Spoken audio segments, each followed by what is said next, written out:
करना।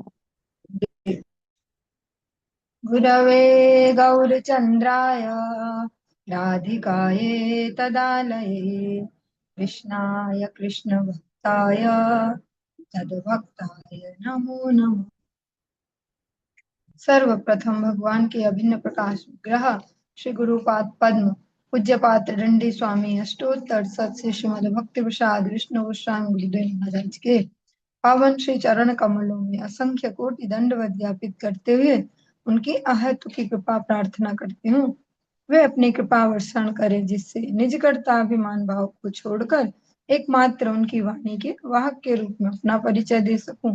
परम गुरुदेव नित्य लीला कृष्ण विष्णुवाद श्री श्रीमद भक्ति दयित माधव गोस्वामी महाराज परमेष्ठि गुरुदेव जगत गुरु भक्ति सिद्धांत सरस्वती गोस्वामी ठाकुर प्रभुपाद व समस्त गुरु परंपरा जय युक्त हूँ।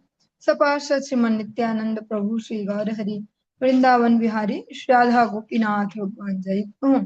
तो हम सभी पर अपनी कृपा वर्षण करें जिससे भगवान के पवित्र नाम और हरि गुरु वैष्णव सेवा में हम सभी की रुचि उत्पन्न हो सके, क्योंकि इस कलिकाल में भगवान नाम और हरि गुरु वैष्णव सेवा इसके अतिरिक्त हमारे मंगल का अन्य कोई उपाय नहीं है।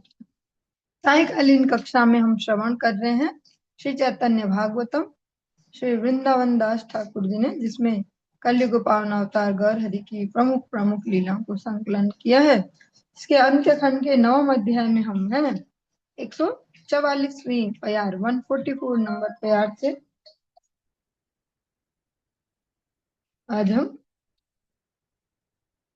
प्रारंभ करने जा रहे हैं। जो प्रसंग हम जो श्रवण कर रहे हैं कि स्वयं श्री गौर हरि उनके सन्यास गुरुदेव हैं सौभारती जी। सन्यास गुरुदेव मतलब जिनसे उन्होंने सन्यास लेने की लीला की है, पहले स्वयं उनको मंत्र दिया फिर उनसे वही सुना है, बस उन पर कृपा की है। इस प्रकार से ऐसे गौर हरि अपने सन्यास गुरुदेव से पूछते हैं कि ज्ञान श्रेष्ठ है कि भक्ति श्रेष्ठ है। इस प्रसंग को हम श्रवण कर रहे हैं और वे इसी बात को कहते हैं कि भक्ति मार्गी श्रेष्ठ है। सभी जो महाजन हैं, एक तो होता है कि हम अपनी बात को रखते हैं, अपना ऐसा ईगो करते हो कि नहीं भैया मुझे ऐसा लगता है इसलिए ऐसा है। एक है कि हम उचित प्रमाण देते हैं, उचित लॉजिक देते हैं, शास्त्र संगत कुछ बात कहते हैं कि भैया वहां पे भी ऐसा वहां पे भी ऐसा इसलिए ऐसा है। एक हो गया अपने ईगो की लड़ाई और एक हो गया शास्त्र सम्मत बात को रखना। तो वे प्रमाण देते हैं कि जो भी महाजन है सभी ने इस भक्ति पथ का अवलंबन किया है। अगर सुखदेव गोस्वामी जी को देखें तो वे ब्रह्म ज्ञानी होते हुए भी फिर इस भागवत रस में उन्होंने गोते खाए, सारे जगत को श्रीमद भागवतम के रस में अपलावित किया और कर रहे हैं अभी भी। तो सभी महाजनों ने इस पद का अनुगमन किया है। सभी महाजन सब कुछ छोड़कर केवल भक्ति के लिए प्रार्थना करते हैं भगवान से। आज के समय में ये बहुत ही बड़ी बात है, सोचने और समझने के लिए हमारी समझ से परे की बात है कि वो कुछ नहीं मांगते हो, जबकि भगवान तो पूरा करने के लिए बैठे रहते हैं उनके सामने कि तो कुछ बोल मैं पूरा करूँ। हाँ, सत्यम विधातुम निज भृत्य वचनम। भगवान कहते हैं अपने जो भृत्य है, जो मेरा दास है, मेरा भक्त है, उसके वचन को मैं अवश्य सत्य करता हूँ। तो फिर जो वो दास है उन्हें तो फिर कुछ भी मांग लेना चाहिए। जो इस जगत में मांगते हैं कि ठाकुर जी ना ऐसा करवा दो, ठाकुर जी वैसा करवा दो, और वे क्या बोलते हैं, हमें केवल इतना ही चाहिए आपके श्री चरणों में रतिमति बनी रहे, क्योंकि बाकी जो कुछ भी है ना इस जगत में या जो भी, वो सब ऊपर नीचे आगे पीछे चलता ही रहने वाला है। यहाँ कुछ भी परमानेंट नहीं है। अशाश्वतो दुखालयम अनित्यम असुखम लोके, दो जगह भगवत गीता में भगवान स्वयं से इस जगत का इंट्रोडक्शन दे रहे हैं। अशाश्वतम, यहाँ कुछ भी परमानेंट नहीं है, न कोई सुख परमानेंट है न कोई दुख परमानेंट। बस हम जो सीन में रहते हैं हमको लगता है बस यही रहेगा। सुख में रहते हैं जो हमको सुख लगता है कभी खत्म नहीं होना चाहिए ये बस। फिर याद करते हैं बचपन बढ़िया था फिर वो बढ़िया था, ऐसे ऐसे। और जब दुख में रहते हैं तो लगता है शायद ये कभी खत्म ही नहीं होगा, ये तो होगा ही नहीं, हो ही नहीं सकता, पर ऐसा कुछ नहीं है। सब चलते ही रहता है, सब चलते रहता है, नंबर वाइज सब चलता है, ऊपर नीचे आगे पीछे सब ऐसा। इसीलिए जो भक्त है वे कुछ याचना नहीं करते इस जगत की, बोलते वो तो हम देख लेंगे ठाकुर जी, वो आप मत देखो, आप बस इतना ही देखो कि हमारी भक्ति दृढ़ रहे आपके चरणों में। सुख दुख वो हम निपटा लेंगे, हम वो हैंडल कर लेंगे। आप बस इतना पक्का कर दो कि आपकी भक्ति ना छूटे हमसे, क्योंकि वही परमानेंट है। जीवेर स्वरूप है कृष्णेर नित्य दास। हमारी फाइनल जॉब जो है वो भगवान की सेवा है। तो अगर उस बड़ी जॉब को ठीक से पकड़ के रखेंगे तो इस जगत के जो भी झमेले हैं, उनको इजीली कर लेंगे। क्यों? क्योंकि हमारे सिर पे फिर ठाकुर जी का हाथ है, हमें फिर भरोसा रहेगा कि ठाकुर जी हैं मेरे ऊपर। तो क्योंकि भगवान स्वयं से कह रहे हैं भगवत गीता, इसीलिए बहुत ही प्रासंगिक ग्रंथ है श्रीमद् भगवत गीता, श्रीमद् भागवतम। वो किसी भी जीव को अच्छे से आश्वासन देता है और किसी के भी ईगो को अच्छे से मैनेज करता है। अगर किसी ने उसका पठन पाठन श्रवण और स्मरण इत्यादि किया हो तो भगवत गीता बहुत बड़ा अच्छा दोस्त है, बहुत अच्छा मित्र है भगवत गीता। बार बार हमें याद दिलाती है, अहम सर्वस्य प्रभवो मत्तः सर्वम प्रवर्तते, मत्तः परतरम नान्यत् किंचिदस्ति धनंजय। फाइनली कुछ भी कर ले कोई, मोहर लगने तो मेरे पास ही आने वाला है। तो बस ऐसा बहुत ही सुंदर सा ग्रंथ है, पर इसके साथ में जो कंडीशन है वो भी फॉलो होनी चाहिए। वो कौन सी कंडीशन है? अनन्यास चिंतयन्तो माम ये जना पर्युपासते। अनन्य भाव से भगवत शरणागति, चतुराई छोड़कर भगवत चरणों का, गुरु वैष्णव के अनुगत्य को अवलंबन करना। इसी बात को यहाँ पर स्थापित कर रहे हैं। ऐसे में सुनते, जब हम कोई सुनाते हैं गुरु वैष्णव, में लगता है बस प्रवचन देते रहते हैं, कोई वक्त सुनाते प्रवचन। पर ये जो लाइन है यही हमें जीवन में वास्तव में जीना सिखाती है। इनके बगैर हम जी नहीं पाएंगे। ऐसे जैसे नॉर्मल लगता है कि चल रहा है समाज, ऐसे नहीं। ये जो महाजन है ये सबसे हायर स्टैंडर्ड के बुद्धिमान है। इनके आचरणों को देखना बहुत अति आवश्यक है हम सभी के लिए। जैसे बोलते इमरजेंसी वाली बात, वैसे ही कि ये इतने बड़े बड़े लोग होके भी हर प्रकार से बड़े हुए, अम्बरीश महाराज किस लेवल पे कम थे? कहीं से भी नहीं। फिर भी भक्ति क्यों करते हैं ये? फिर भी ऐसे ही दिन दिन क्यों रहते हैं? अपने हाथ से ठाकुर जी के बर्तन धोते हैं, मंदिर में झाड़ू पोछा लगाते हैं, क्यों? ऐसा क्या बात है? तो ये सोचने समझने की बात है। इसलिए भगवत गीता, भागवतम, और फिर फाइनली श्री चैतन्य चरितामृतम, चैतन्य भागवतम व हरि की लीलाएं, ये हर मनुष्य के लिए बहुत ही प्रासंगिक है। इनके अध्ययन के बगैर, श्रवण के बगैर हम सोच नहीं सकते कि हम इस दुखालय में थोड़ा बहुत सुखी रह पाए। और कह सकते हैं कि भैया हमें तो ऐसा नहीं लगता, हमें तो स्टेटस जिसके भी देखते हैं बहुत बढ़िया बढ़िया दिखते हैं। सब लोग हर दिन कुछ बढ़िया लगाते हैं, वो दिखाने के लिए बढ़िया लगाते हैं, अंदर से उतने ज्यादा दुखी होते हैं, इसीलिए तो उन्हें दिखाना पड़ रहा है। जो सुखी है उसको दिखाना क्या कि मैं सुखी हूँ, वो तो है सुख को एंजॉय कर रहा है अपने। तो किसी के भी स्टेटस देख के घबराए ना, अपने अपने जीवन में सब फोकस करें। महाजनों की जो वाणी है, महाजनों का जो पथ है, महाजना ये न गता सपंथा, शास्त्र कहते हैं सबसे अच्छा मार्ग कौन सा है? जिसपे महाजन गए हैं, जिसपे धर्म राज चले हैं, और जिसपे हमने कल नाम भी सुने एक साथ। ब्रह्मा जी हैं, शिव जी हैं, नारद जी हैं, प्रहलाद, सुख सुख व्यास, सनकादिक, और पंच पांडव हो गए, ध्रुव जी हो गए, अनेक अनेक, जिसमें महाजन जिस और एक ही कॉमन पथ पे चले सब लोग, शरणागति पे। कुछ तो विशेष होगा नहीं शरणागति में। तो जो सच में इंटेलेक्चुअल होगा, सच में समझदार, बोलेगा भैया एक्सपीरियंस वालों के एक्सपीरियंस से ही फायदा ले लो। क्या हमें पड़ी है कि हम अपना सर फोड़े फिर एक्सपीरियंस लें? इतना तो टाइम भी नहीं है इस जीवन में सर फोड़े सीखे। जिन्होंने सीख लिया उनसे सीखे, उन्होंने सर फोड़ के नहीं सीखा है। वे भगवान के नित्य पार्षद है, उनको स्वाभाविक पता है ये। नाथ योनि सहस्रेषु येषु येषु व्रजाम्यहम् तेषु तेष्वच्युता भक्ति अच्युतास्तु सदा त्वयि स्वकर्म फल निर्दिष्टां यां यां योनिं व्रजाम्यहम् तस्यां तस्यां ऋषिकेश त्वयि भक्तिर्दृढ़ास्तु मे। हे प्रभु अच्युत, मैं हजार हजार, ये श्री विष्णु पुराण से ये दिया गया है। हे प्रभु अच्युत, मैं हजार हजार योनियों में से जिस किसी भी योनि में जन्म ग्रहण क्यों ना करूं, क्योंकि जीवन के अलग अलग स्तर है। पत्थर भी जीवन का एक स्तर है।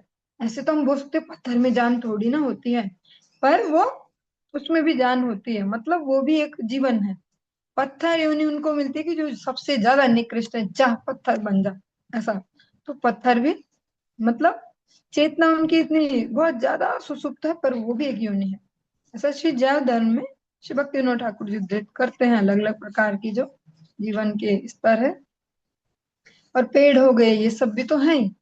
तो इसीलिए ऐसी प्रार्थना की गई कि मैं किसी भी योनि में जन्म ग्रहण क्यों न करूं, उस योनि में भी आपके, उस योनि में भी नहीं, में ही आपके प्रति मेरी अटूट भक्ति निरंतर विराजमान रहे।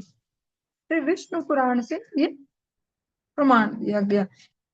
अन्य कहते हैं, हे ऋषिकेश, मैं अपने कर्म फलों के अनुसार जिस जिस योनि में क्यों ना भ्रमण करूं, उस योनि में आपके प्रति मेरी अचला भक्ति विराजित रहे। और यही भक्ति जीवन का सार है। भक्ति का मतलब क्या है? बहुत सारे लोग पूछते कि भक्ति होती क्या है। तो भक्ति वो नहीं होती कि हमें ये मिल जाए, हमें वो मिल जाए। भक्ति यही है कि इस लाइन को हम बार बार रिपीट करें, इस भाव को जगा पाए इस मनुष्य जीवन के रहते रहते, कि ठाकुर जी कोई टेंशन नहीं, अब कहीं फेंक दो कुछ करो, कोई टेंशन नहीं। टेंशन इतनी सी कि आपको ना भूल जाए हम। इसीलिए इतने सुंदर सुंदर बड़े वैष्णव कीर्तन है, और इतने अच्छे प्रयास से हमारे लिए छोटी छोटी पुस्तिकाओं में उपलब्ध हैं, जिनको हम जेब में भी घुसा ले अगर ऐसे छोटे छोटे पर्स में, तो चली जाएंगी। भजन गीति ज्यादा मोटी भी नहीं है, उसमें जो सुंदर सुंदर से गाड़ी कीर्तन है, इनको अगर स्मरण कर ले तो सबसे अच्छे मित्र बन सकते हैं किसी के भी। मेरे तो है ही अपना ही एक्सपीरियंस तो ही कहता है। हर कोई सी भी, कोई सा भी इमोशन एक्स्ट्रा हो जाए तो उसके अनुरूप कोई सा भी कीर्तन गा लो, तो वो सब ऐसे बैलेंस हो जाता है। और श्री गुरु महाराज जी तो कहते हैं कि एक एक गाड़ी कीर्तन वेदों का पूरा सार लिए हुए है। एक कीर्तन को भी अगर आपने कंटिन्यू कर लिया पूरे जीवन भर, वही सिद्धि दे देगा। तो बहुत सुंदर सुंदर कीर्तन है जो इन्हीं भावों को बहुत अच्छे से बताते हैं। भक्ति विनोद ठाकुर जी भी हम जो कार्तिक मास में श्रवण करते हैं याम कीर्तन आदि, उसमें बहुत अच्छे से कहे रहे हैं कि पशु पक्षी थाके स्वर्गीय वाणी रहे, तव भक्ति रहु भक्ति विनोद हृदय। इस प्रकार से सभी जो भी श्रेष्ठ जन है, जो भी महाजन है, उनका एक ही मत है, भगवत आश्रय, भगवत शरणागति, गुरु वैष्णव की सन्निधि में, स्वतंत्र नहीं, स्वच्छंद नहीं। स्वच्छंद भक्ति नहीं, वो क्या उत्पात का कारण। जो स्वच्छंद भक्ति बिना अनुशासन के उत्पात का कारण है, ऐसा कहते हैं। हरि की एकांतिक जो भक्ति है बिना अनुशासन के, भगवत भक्तों के, सीनियर भक्तों के, गुरु वैष्णव के अनुगत्य के बगैर जो स्वच्छंद भक्ति, वो उत्पात का कारण बनती है।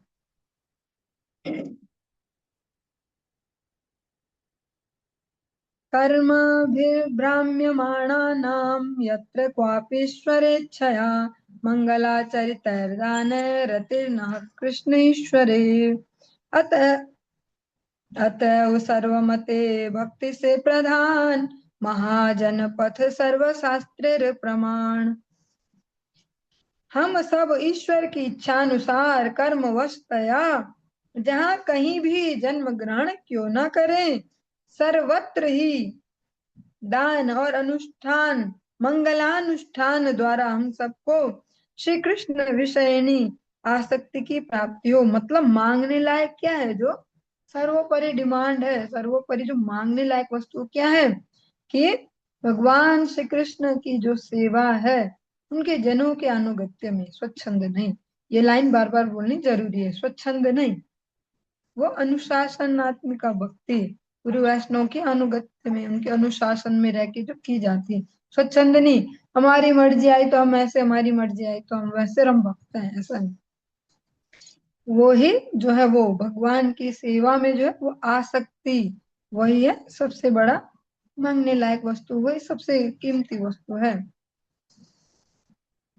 अतः वो सभी शास्त्र, सभी के मतानुसार भक्ति ही प्रधान है। सभी शास्त्रों में प्रदर्शित प्रमाण स्वरूप यही महाजन पथ है।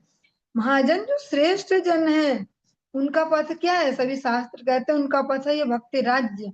ये केवल भावुकों का, या जैसे समाज में देखा जाता है कि महिलाओं का काम धंधा है, निकता में जाके बैठ जाती हैं, ऐसा ऐसा, वैसा नहीं है ये भक्ति राज्य। ये तो महाप्रभु के जनों की कृपा है। इस कलयुग में इतनी सारी माता जी शरीर वालों पे इतनी कृपा है, वरना भागवत जब सुनाई जाती है, चाहे वो सुखदेव गोस्वामी जी ने सुनाई, चाहे सूत गोस्वामी जी, कोई माता जी नहीं थी वहां एक भी। उनके लिए वो सब अलाउड नहीं था। वो सब अपने घरों में रहे, अपने कर्म फल भोगे, सेवा करें, निपटाए प्रारब्ध। महाप्रभु के जनों की एक कृपा है। गुरु वैष्णव के गुरु महाराज जी को तो प्रैक्टिकली देखते हैं, उनका विशेष अनुग्रह रहता है। माता जी लोगों को और आगे सिखाने बढ़ाने की करो, आप लोग उत्साह देते रहते हैं। तो वो महाप्रभु के जनों की कृपा है। तो ये भावुकों का राज्य नहीं है। जिनकी स्थिर बुद्धि है, जो देख पाते हैं भूतकाल को, वर्तमान को, भविष्य को भी, उनका ये पथ है भक्ति पथ। और यही श्री केशव भारती जी कह रहे हैं। तर्को प्रतिष्ठा श्रुतयो विभिन्ना, नासा वृषिर्यस्य मतं न भिन्नम्, धर्मस्य तत्त्वं निहितं गुहायम्, महाजनो येन गता सपंथा। बार बार जो हम सुनते हो लाइन वो यहाँ से ली गई है, श्री महाभारत के वन पर्व से। बस एक ही लाइन को अधिकतर रिपीट किया जाता है, पर पूरा श्लोक ऐसा है। महाजनो येन गता सपंथा, रास्ता कौन सा है इस जगत में चलने के लिए? कोई सा भी फील्ड हो हमारे जीवन का, रास्ता एक ही है। कौन सा? महाजन जिस पे चले। ऐसा नहीं होगा पता, हरिनाम वाला तो ठीक है लाइफ, पर अपनी वाली लाइफ तो अपने दिमाग से चलानी पड़ेगी ना, यहाँ तो देखना पड़ेगा भौतिक जीवन। उस भौतिक जीवन को भी महाजनों ये न गता सा पंथा से चलाएंगे तो अच्छे से रह पाएंगे। अम्बरीश महाराज सबसे अच्छे टीचर हो सकते हैं, जिसको बहुत अच्छा कुछ चाहिए जगत में, उनसे अच्छा टीचर कौन होगा? ऐसा कौन सा ऐसा ग्रस्त होगा, ऐसा कौन सा राजा होगा, ऐसा कौन सा फील्ड है जिसमें उनका अधिकार नहीं है? और वो भगवत भक्ति भी उनकी निदृढ़ है, जिनके लिए भगवान इतने बड़े तपस्वी को भी किनारे कर देते हैं एक ग्रस्त भक्त के लिए। तो जिनको भौतिक जीवन में भी कुछ चाहिए, तो वो अपने स्वच्छंद मार्ग की बजाय अगर महाजनों ये न गता सब पंथा करेंगे तो सेटिस्फैक्टरी रिजल्ट मिलेंगे। तर्क सहज ही प्रतिष्ठा रहित है, श्रुतियां भी भिन्न भिन्न है, ऐसा कोई ऋषि नहीं जिनका मत भिन्न न हो। इस कारण धर्म तत्व गूढ़ रूप में आच्छादित है, अर्थात शास्त्र आदि का पाठ करके धर्म तत्व प्राप्त करना कठिन है। अतः साधुओं ने जिन्हें महाजन के रूप में स्थिर किया है, जिन्होंने जिस पथ को शास्त्र पथ कहा है, उस पथ पर चलना ही अन्यान्य सभी व्यक्तियों का कर्तव्य है। इन सब लाइनों का सरलता से अर्थ निकालते हैं। वो क्या है कि ज्यादा दिमाग चला के नहीं समझ पाएंगे कि हमने ज्यादा बुक्स पढ़ ली और हम तो ऑनलाइन मंगा लेते, इतनी सारी मंगा ली है ऐसे ऐसे। जैसे बहुत सारे लोगों को ऐसे कलेक्शन का शौक होता है कि सारे ऐसे अलग अलग, इस राइटर की भी, उस राइटर की, फॉरेन राइटर की, इसकी उसकी, ऐसे ऐसे, और हम समझेंगे जीवन को। तो इसको कहा गया तर्क की कहीं भी प्रतिष्ठा नहीं है। मतलब किसी भी बात को तर्क से ऐसे स्थापित नहीं किया जा सकता, क्योंकि हर बात की काट के लिए कोई दूसरा शास्त्र का कुछ दूसरा वाक्य उपस्थित है। कोई भी एक ज्ञानी या किसी भी ऐसा बोल सकता है इंटेलेक्चुअल सा व्यक्ति कुछ बोले, तो उनके उस बात की काट करने के लिए दूसरा और बढ़िया धुरंधर तैयार है। तो इस प्रकार से कोई बात रखी नहीं जा सकती। और अनेक अनेक शास्त्र पढ़ ले और उससे हम धर्म समझेंगे, निचोड़ निकालेंगे जी धर्म क्या है ऐसा, तो भी नहीं समझ पाएंगे। तो फिर तरीका क्या है? जिनको शास्त्रों ने महाजन स्थिर किया है, और स्थिर करके नाम दिए हैं, स्पेशली नाम भी दिए हैं। ऐसा भी नहीं है कि हवा में बोल दिया महाजन और लक्षण बता दिए, ऐसे ऐसे नाम भी दिए हैं। तो जिनको शास्त्रों ने महाजन स्थिर कर दिया, बस उस पे चलो ना, ज्यादा दिमाग क्यों चलाना है? वैसे भी हम श्रवण करते हैं, बार बार रिपीट करते हैं, नाय आत्मा प्रवचन न लभ्यो न मेधिया न बहुना श्रुते। ज्यादा दिमाग चला के, ज्यादा सुन सुन के, मुंह चला चला के प्राप्त नहीं किया जाता उन परम वस्तु को। शरणागत भाव से ही होता है, और भगवान को डायरेक्ट शरणागत कोई जीव हो नहीं सकता, वो उनके जनों के थ्रू ही हो सकते हैं। भौतिक जगत में भी देखते हैं हम, किसी भी ऑफिस में जाना हो तो तुरंत जाके जो वहां का हेड है उसके पास नहीं जा सकते। बाहर जो सबसे पहले जो पियोन है ना, उसको ऐसे करना पड़ता है, उसकी हाँ जी करनी पड़ती है, तो उनकी दया से जाते हैं वहां तक। तो गुरु वैष्णव को या पियोन से वो नहीं कर रही मैं कंपेयर, बस एक भौतिक सी ऐसी उपमा दी क्योंकि हमें वही समझ में आता है। पर जो भगवान के जन है, प्रिय जन, यहाँ वो वाला नहीं कि वो नौकर वाला ऐसे फेंका फेंकी वाला, थोड़ी सी सैलरी दी और किनारे। जो उनके प्रिय जन है, उनके द्वारा इनको हम निवेदित कर पाएंगे। अपनी कोई बात है, कोई भाव है, डायरेक्ट भगवान तक कैसे पहुंच सकते हैं? हम तो इस जगत के किसी अपने पड़ोसी के घर में भी डायरेक्ट नहीं जा पाते, उनके भी टिप्पस लगाते कि कोई है जो ठीक ठाक सा है जिसके थ्रू जा पाए, ऐसे ऐसे। तो भगवान के पास कोई जीव डायरेक्ट नहीं जाता।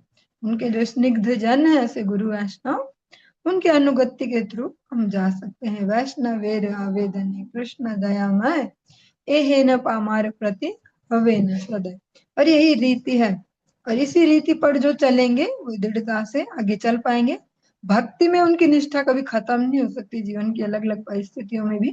यही हमारी भक्ति की वास्तविक पहचान है कि हम कैसी भक्ति कर रहे हैं, कि हमारी वैसी सी श्रद्धा है, वो कभी गाढ़ी कभी ढीली कभी गाढ़ी, ऐसे शब्द याद नहीं आता, बार बार भूल जाती हूँ। तरल होता, गाढ़ नहीं, उसको याद नहीं आता बार बार।